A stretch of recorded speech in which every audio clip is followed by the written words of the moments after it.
A todos, somos acadêmicos do curso de Ciências Biológicas, na modalidade EAD, pela Universidade Estadual do Ceará.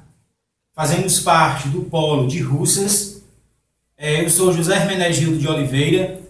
Estou aqui com os colegas Tiago Alencar, Márcio Xavier, Reginaldo Regis, Mauricélio Campos e Edneudo Maia. Nesta videoaula de hoje, nós iremos falar um pouco sobre o tecido epitelial, suas estruturas e funções. Assim como foi solicitado nessa bioação 4, que o material fosse usado para apresentar, fosse um material reciclável, nós usamos uma caixa de papelão, folhas de papel ofício, computadores e impressora. Falar agora das características gerais do tecido epitelial. Inicialmente, o termo epitelial vem da palavra epi, que significa acima dos outros tecidos. Então, nós vemos aqui o tecido epitelial dividido por outra camada e logo abaixo o tecido conjuntivo. Uma das características do tecido epitelial é que ele tem as suas células justapostas, ou seja, firmemente muito próximas uma das outras, fazendo com que haja pouco material intercelular. Outra característica interessante é que nós vemos a ausência de vasos ou veias, certo? Ou seja, é um tecido avascular. Interessante que se houver um ferimento aqui nesse tecido, não vai sangrar. Também, como característica geral, nós temos que no tecido epitelial existe uma capacidade enorme de renovação celular. As células do tecido epitelial elas se renovam. E por último, o tecido epitelial ele fica tendo como base uma lâmina chamada lâmina basal, que fica entre o tecido epitelial e o tecido conjuntivo. Dando continuidade às características do tecido epitelial, nós vamos conhecer como eles são divididos. O tecido epitelial ele pode ser classificado quanto ao número de células, quanto também à forma das suas células. Quanto ao número de células, eles podem ser formados por uma só camada, que são chamados epitélios simples ou uniestratificados. Já os epitélios formados por mais de uma camada são chamados de estratificados, no caso que nós podemos ver aqui. Já na forma de células, eles podem ser pavimentosos, cúbicos ou prismáticos. Os pavimentosos, quando as células são achatadas como ladrilhos. Nos cúbicos, quando a célula tem a forma de cubo. No caso, nós temos a nossa célula aqui em forma de cubo. Então, e também eles podem ser também prismáticos, quando as células são alongadas em forma de colunas. Meu nome é Mauricélio Campos e vou dar continuidade a explicar mais um pouco sobre o tecido epitelial. Depois que os meus colegas Tiago e Márcio falaram de suas características, vou falar um pouco de suas funções.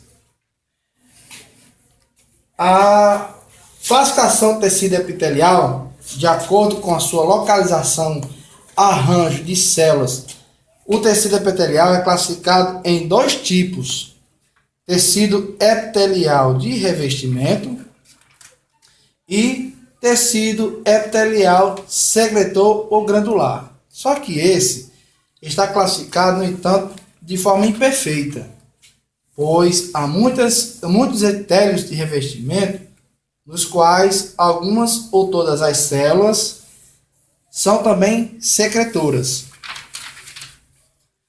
Depois dessa minha pequena explicação sobre a diferença de epitelial de revestimento e secretoras, vou falar um pouco das funções e secreção de transporte das secretoras.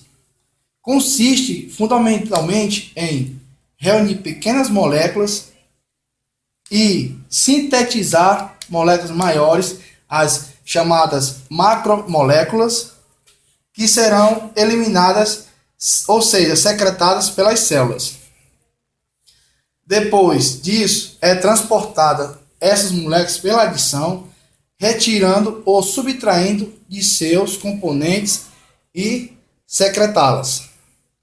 É um grupo menor de casos, como o suor, de glândulas sudoríparas, onde a maior parte dessa secreção é somente transportada pelas células sem que haja um processo de síntese envolvido. O transporte dessas moléculas em partículas e íons entre a luz de vasos sanguíneos e o tecido conjuntivo, no caso de células que revestem internamente os vasos sanguíneos e linfáticos. Reginaldo Regis, eu vou dar continuidade ao tecido epitelial falado pelo nobre colega Campos. Funções de tecido epitelial. O revestimento interno e externo tem a proteção de absorção de sensações. As várias camadas de células têm como funções proteger o animal. Além disso, ele é responsável pela formação de determinadas glândulas, fígados, glândulas salivares, pâncreas, etc. O revestimento de superfície em várias finalidades importantes é oferecer proteção mecânica à superfície revestida, funcionar como uma barreira separando compartimento do corpo, além de agir em um local de absorção de moléculas, transportando-as de um compartimento para outro. Ele oferece proteção para alguma superfície, impedindo o seu dessecamento. Meu nome é Edenildo Maia e eu fiquei responsável por falar de como este material pode ser utilizado na sala de aula. Hoje, nós vemos que os fatores tecnológicos disponíveis para os alunos, podemos citar a internet, possibilitam experiências e possibilidades voltadas às informações.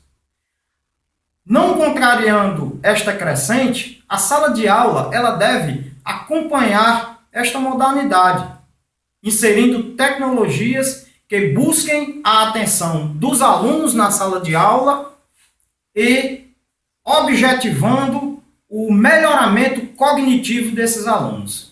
A utilização de maquetes, além de ser uma tecnologia simples, é uma ótima ferramenta pedagógica, auxiliando na fixação e exposição dos conteúdos e, desta forma, o aluno pode assimilar o conteúdo e desenvolver-se cada dia mais na sala de aula. A utilização de maquete, ela reforça a ligação da teoria e da prática, pontua no processo de formação do professor e estimula as práticas educativas diferenciadas. Esta é a finalidade da maquete nas salas de aula.